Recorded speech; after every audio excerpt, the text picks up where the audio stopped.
Sir कौन कहे जल ही जीवन तो ग्रीष्म ऋतु अच्छी आपण मैंने रेती छाड़ आंदोलन करेंगे बाहर तो आज की आपंकर 408 दिन पूरा ही गला तो तापर भी सरकार शुणुनि आप दाबी शुणुनि आप बहुत दिन है बस नहीं आप कौन कर सर्वप्रथम गणमाध्यम को नमस्कार। आमर राज्य सरकार जहाँ 24 वर्ष हो पारा नहीं लोकों सरकार हेबापी जाऊँगी सरकार आलोचना करी शुणी देबारे लेट हेबारू आमे वर्तमान एप्रिल 2 तारिख रे अनिर्दिष्ट काल रेंची छाड़ गण आंदोलन जन आंदोलन करने जाऊँ जहाँकि ग्रीष्म ऋतुरे लोकों को हैरान करिवार आमर कौन आवश्यकता नहीं बा उद्देश्य नहीं किंतु जोड़ी 26 वर्ष धरी कार्य कला परे 3250 टंका भत्ता पाई कार्य करूँ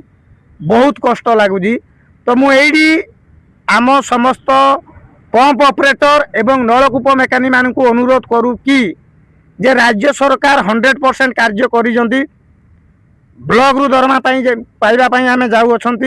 एवं कुशली अणकुशली दुईटा जिनस होइछि पंचायत राज मंत्री निजे मानिजंती स्किल दरमा पाइब कहिजंती काटागिरी एवं स्केल रे दरमा पाइब बोली कहिजंती किंतु आज टिके विलंब हेबारू 408 दिन हो गला। एटी बहुत अभाव अनाटन रे जो कमिटी भाई माने अछंती समस्ते बहुत कष्ट रे रहउजु आमको जन आंदोलन करने पड़ो आम हक न्यार्य दाबी नेबापी हेले पंप चालक एवं नलकूप समस्त कर्मचारी आसंता एप्रिल 2 तारिख रे 1 तारिख रे बाहरी 2 तारिख रे जन आंदोलन रे सहयोग करंतु एवं 10 दिन रो प्रिपरेशन करिक आसंतु कौन सी चिट्ठी गवर्नमेंट को देवा आवश्यक नहीं संघ बसीजी सरकार जानी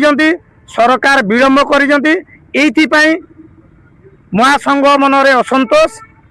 प्राय डिपार्टमेंट को दि जाउथबा स्थले आमर आज हेब काली हेब बोली जो सरकार प्रतिश्रुति उपर प्रतिश्रुति दे चली एटा आमको बहुत दुख कष्ट होउजी एइथिपाई एप्रिल 2 तारिख रेंची छाड़ आंदोलन अनिर्दिष्ट काल पई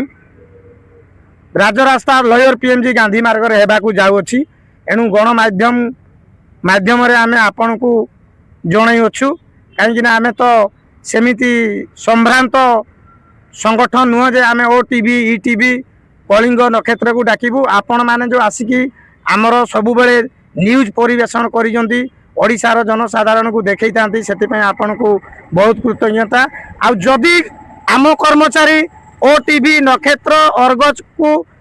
हेडलाइन हेबा पई चाहू थांती ताहाले समस्त हाथ में 24 इंचिया रेंची 18 इंचिया रेंची लिफ्टर नहीं कि आसंतु अभिनव उपाय रे धारणा दिया जिवो जो पर्यंत आमर हक न्यार्य दामी आम न नहीं से पर्यंत आम ए लड़ाई जारी रखा एवं सरकार हमको रेंची धरई देकी स्वेच्छासेवी कहते आम से रेंची फेरई देबा सीए ताकर जाइकी आमर एमएलए हुंतु एसडीओ हुंतु एक्जुनर हुंतु जो माने आम प्रति अवहेला कले 24 वर्ष रक्त शोषण कले से माने वर्तमान जन आक्रोश बढ़िबो से माने केमिति काम करबे जनता को पानी देबे सी तांको कथा बुझिबे दरमा नहीं तो काम नहीं आमे एप्रिल 2 तारिख रे रेंची फेरवा पई समूह महासंघ कमिटी निष्पत्ति नेला एप्रिल 2 रे बड़ जन आंदोलन हेबाकू जाउछि एवं अनिर्दिष्ट काल पर्यंत पानी बंद हेबो एइथि पई आमे दुखित आमे राज्य सरकार को बारंबार जणे आसचु तुरंत आमको जेते शीघ्र दरमा जदि 1 तारिख 31 तारिख भितर हो जाए ताले आमे ए गण आंदोलन स्थगित रखिबू नचेत 2 तारिख डू अनिर्दिष्ट कार्य पर्यंत